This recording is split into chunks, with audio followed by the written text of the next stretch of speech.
Hello and welcome to another tech snippet. Today we are talking about how to install a font on your computer. So to put it quite simply, you have fonts installed on your computers. They are the uh, calligraphy that you see here when you scroll through a program, and you can pick different ones. Um, or if you type into Cortana font, you can click on font settings and see all of the fonts that are installed on your computer. You can click one and you can uninstall it if you don't want it anymore. So that's that. But how do you get a new font? Let's just say you want to install one to do a specific project that you have. How do you get a hold of a new one? Well, you go to Google and Google fonts.google.com. And this is one of the main places to get fonts right now. You can find any of these, and let's just say you wanted this weird uh, POTA 1. Thank you for putting this together, whoever did. Okay, designed by Font Zone 108. Then you just download the font family.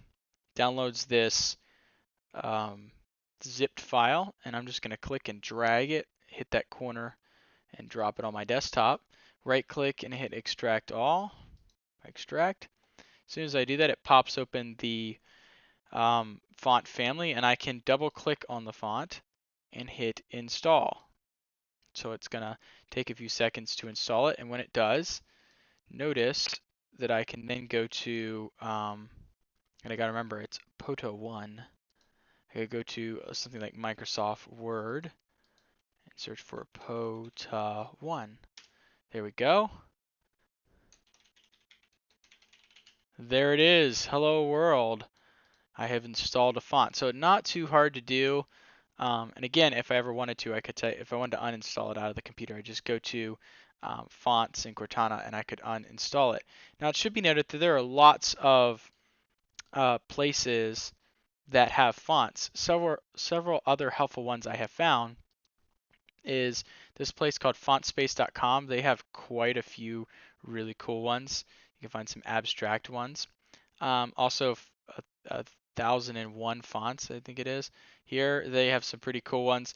I'll link those all down in the description so you can check them out and get some fonts for yourself. And so hopefully you have liked this video at this point, subscribe to the channel so you can get more helpful tips and tricks on how to use your computer. And as always, I will see you in the next video.